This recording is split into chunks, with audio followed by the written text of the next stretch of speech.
Pisces, hello there, my beautiful friends. We're going to do your general tarot reading for early January 2026. Thank you so much for joining me today. You know, I appreciate each and every single one of you.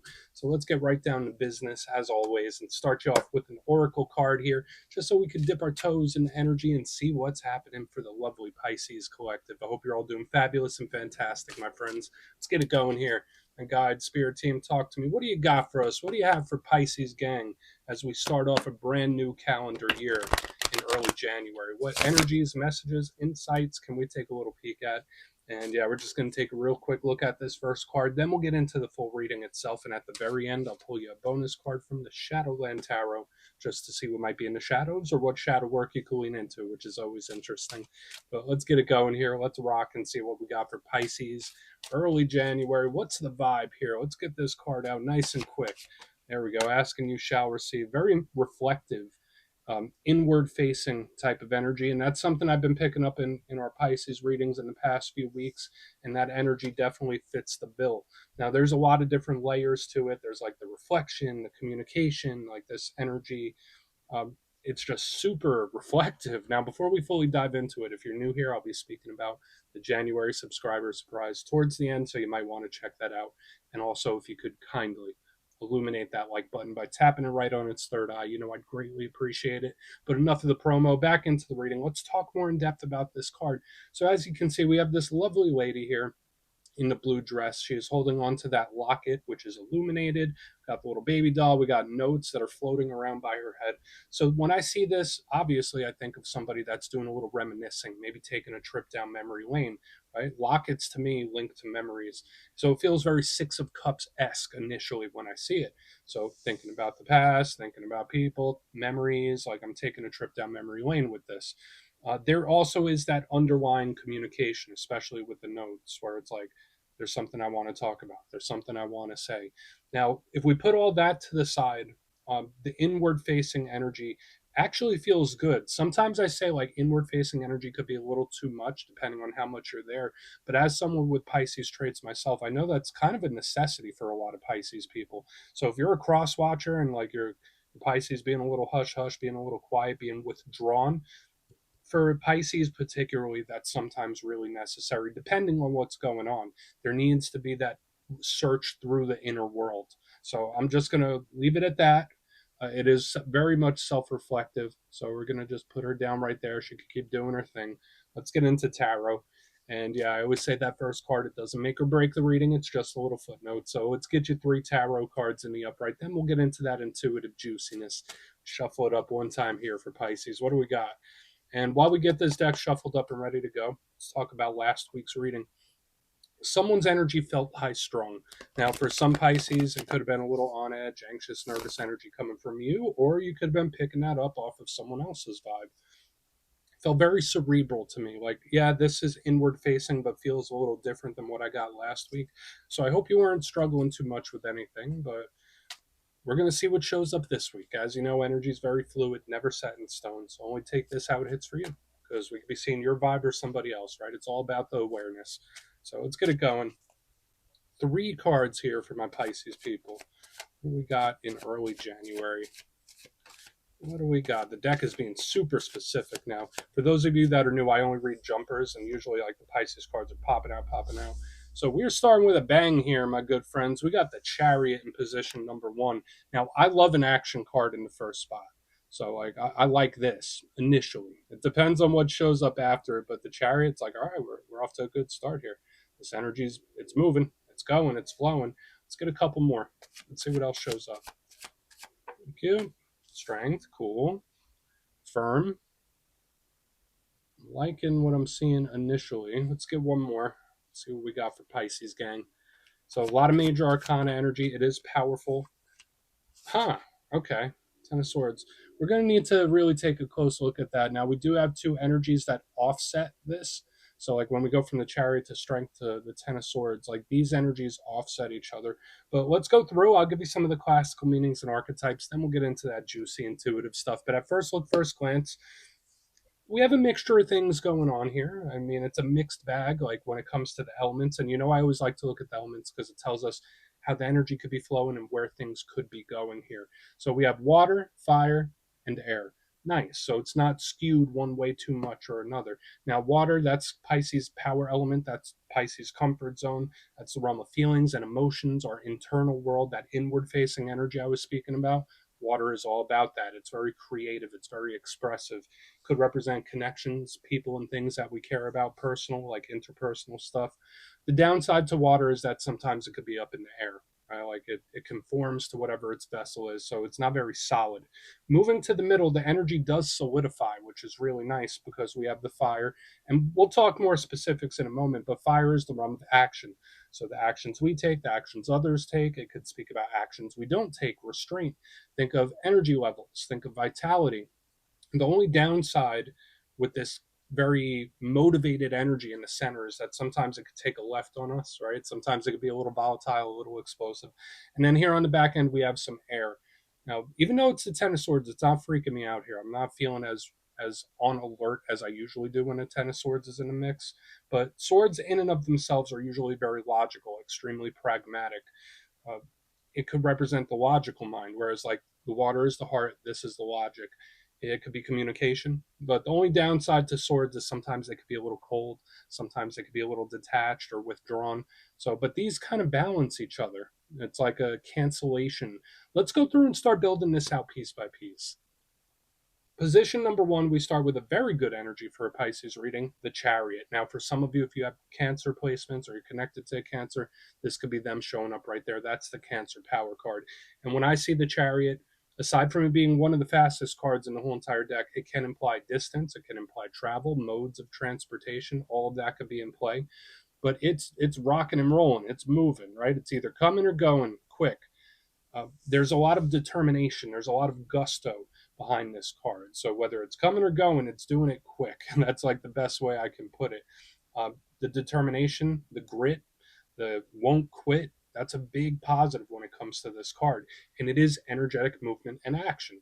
The downside to the Chariot, it could be a little too aggressive sometimes. I always say, remember, chariots were initially meant as instruments of battle, instruments of war. So I'm not sure if you're a little more aggressive than you normally are.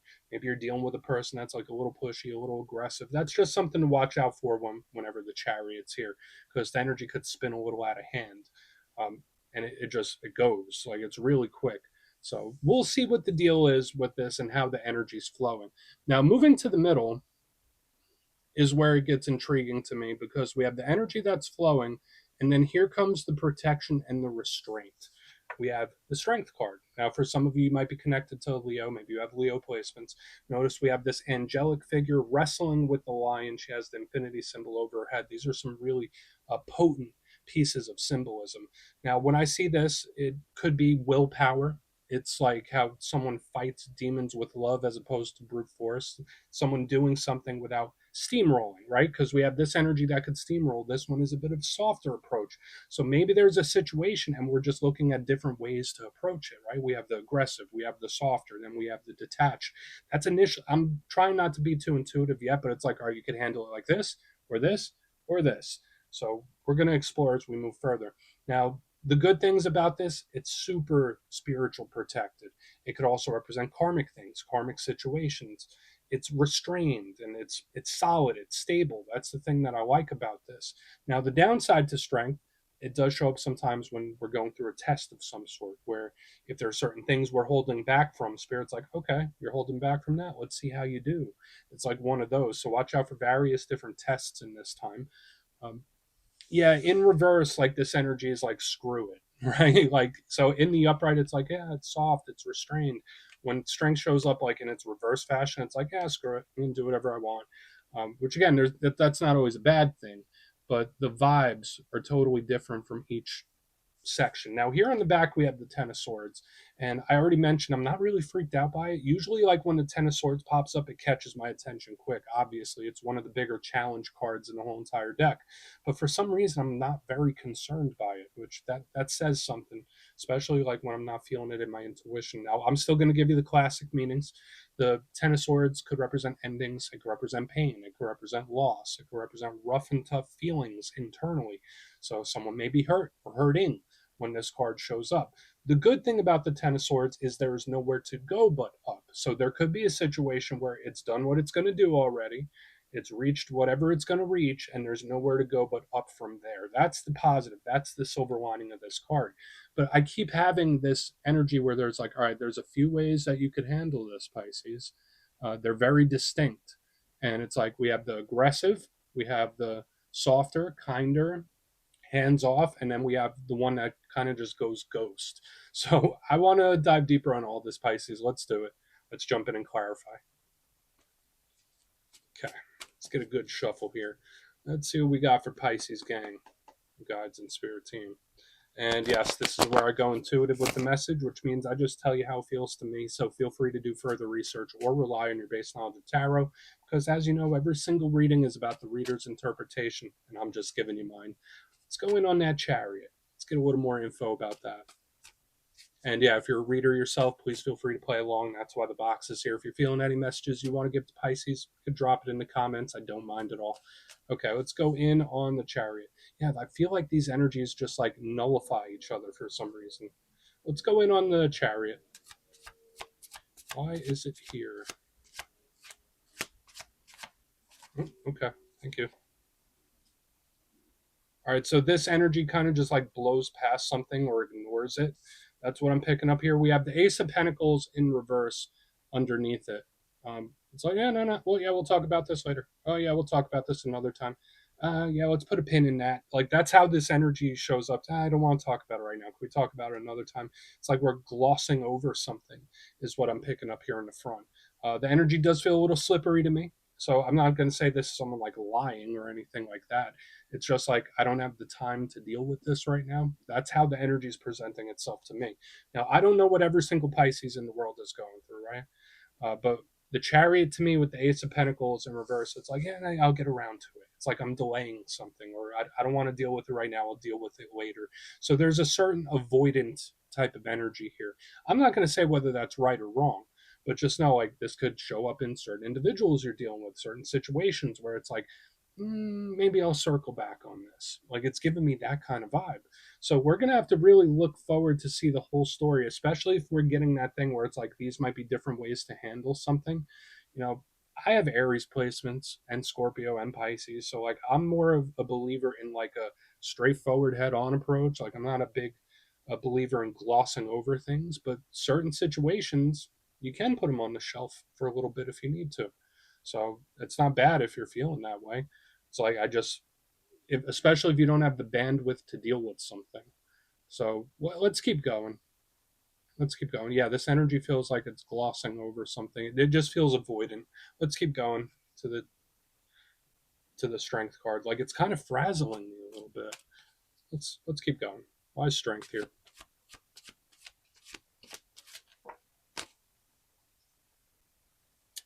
Yeah. All right. So we have the Seven of Swords in reverse. These are two big extremes, Pisces, where this energy doesn't seem to care and this energy cares too much. Um, this feels like I'm between a rock and a hard place because it's like either I have to act like I don't care at all or I have to act like I care way too much. Like neither of them fit. Neither of them are like just right. That's kind of the vibe I'm picking up here. Now the Seven of Swords, usually in the upright, it's a warning, right? Like this is a card that's very hidden. It could represent things that we don't quite see coming. So if we are to pull a positive message from this, when I see the Seven of Swords in reverse underneath the Strength card, there could be a situation that you're dealing with, definitely potentially a karmic one, where spirit might be, and I saw that for you a few weeks ago, but there's a situation where it's like all you need to do, Pisces, is hold the line. You don't got to do all this, you don't got to do all that. You need to hold the line, hold firm. That's what I'm picking up here. And if it's information you're looking for, the information's going to come to you. If it's a conversation you're looking for, the conversation's going to come to you. If it's an opportunity you're looking for, that opportunity is going to show up in your face. But to me, aside from what I was already seeing about not caring, this is an energy of like just holding ground, holding firm. So there's so many different inputs of energy showing up here, Pisces. So whether this is you and somebody else, this energy very nonchalant and avoidant. This energy could seem like it cares too much, but I also don't believe it at the same time. We're going to keep moving forward. But there could be something where spirits like just hold, Pisces, hold your ground on something, just hang in there. Let's go in on the Ten of Swords. We'll see. Is this reading going to be a warning or something different? So why is the Ten of Swords here? Okay. So we have the Empress in the upright. If you're connected to a Libra or a Taurus, it could be represented by the Empress. She represents motherhood, mother figures. Usually she represents blessings and abundance. So when I see her in the upright, usually it's one of the best cards in the whole entire deck, where it's like the cup runneth over type of energy. I feel like this energy is pulling me in a lot of different ways, because in one sense it's saying like, all right, well, maybe this energy might be a little cleaner, where it's just like, we're just going to detach this energy and we're not going to do this or that, we're just going to put it out of our energy. So there's like this odd feeling of like not ignoring something but not prioritizing it either, if that makes any kind of sense. Now the Empress, yes, she could represent blessings and the abundance. Underneath the Ten of Swords, I could absolutely see great times ahead. But at the same time, I feel overall, this reading in and of itself is an important warning, because there's like drastically different ways that you could approach something that might pop up in this time. Drastically different. Um, However, sometimes the simpler approach is the best one. So there is something that could show up where Spirit's like, you don't have to overcomplicate it, Pisces. You don't got to do all this. You don't got to do all that. Keep it simple. Like, just, I know we had that hold your ground type of energy, and I still think that's true. But this energy here on the back end, it's it's clean, but it's also detached at the same time. Do I feel like there's a big ending coming your way? I'm not going to say that because I don't feel it.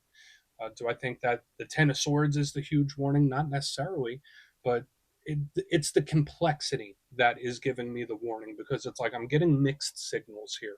I'm getting an energy that doesn't seem to care. Then I get an energy that seems to care too much. Then I get this energy that seems a little too detached. So you might be having a hard time reading certain individuals or reading people, because they're showing up in so many different vibrations. Like, that's a thing. So I would say maybe the internal focus we saw in the beginning is the best way to go. Let's go through and do a quick recap, then we'll get into the shadows. So, yeah, I'd say this week's reading is a warning per se, but there's also good stuff. If you kindly look in the box, position number one, we have the Chariot with the Ace of Pentacles in reverse. This energy did feel a little avoidant, like, I'm not going to handle it now, I'll handle it later. It's very nonchalant. So, again, I'm not sure if that's how someone's acting. Could be very possible. But it's like, yeah, we'll deal with that another time. We're pushing that back. Then this energy here in the center, we have the Strength card with the Seven of Swords, where it seems like it cares a little too much. Like, there's an imbalance here, where it's like doesn't care enough, cares a little too much. If this is one person giving mixed signals, then that's like concerning, right? Because like there's big extremes. But another thing I was getting here, Pisces, is Spirit asking you to just hold firm. Just hold your ground, hold firm. Sometimes the best result or the best action is no action. That's kind of what I'm picking up. And then on the back end, we have the Ten of Swords with the Empress in the upright. So sure, could there be some difficult situations or problems happening? Sure. But this one just feels like clean and fully detached for some reason. It just feels simple to me. It doesn't feel overcomplicated. So just like we were kind of getting hints of within the middle, maybe like the best option is the simplest option for whatever it is that pops up in this time, where it's like you don't have to reinvent the wheel. So please take a screenshot if you want to look into it further. Let's see what's in the shadows. Okay, let's get a good shuffle here. And yeah, I always like to pull one shadow card at the very end just to see whether it's something within you or something you don't quite see. Shadow cards don't always have to be a challenge. They could be a good thing too. So let's get you one.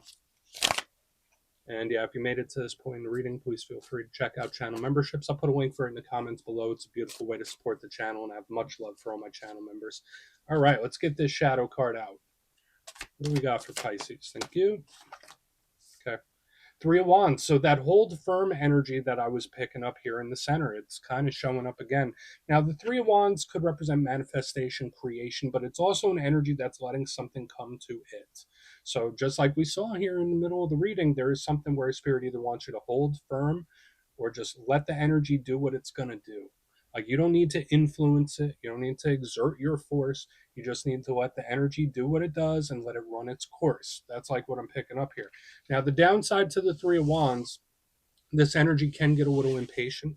So just know in the current times or this week, next week, your energy or your patience, your bandwidth could be smaller than usual, or you might get a little more impatient with situations or people. So we're just going to let that chill right there, Pisces. That's what I have for you this week. Don't click away just yet, though. I'm going to give you the details of the January subscriber surprise.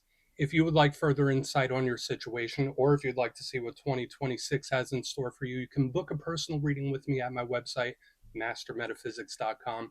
The January schedule's already up, so you could go check it out and see what's available. It's going quick, but for the January subscriber surprise, I'm giving away 3 copies of one of my favorite decks, the Everyday Witches Tarot. It's absolutely adorable and is great for readers of all skill levels. So if you'd like to get your name in for this, it's 2 simple things. As always, my friends, first, you must be subscribed. And second, let me know down in the comments from today's reading which card spoke to you the most. Even if the reading didn't quite hit, which card was giving you those warm and fuzzies or really caught your attention. You'll be entered to win, and at the end of the month, the winners will be announced in my community tab. As always, my friends, much love, and I'll see you soon.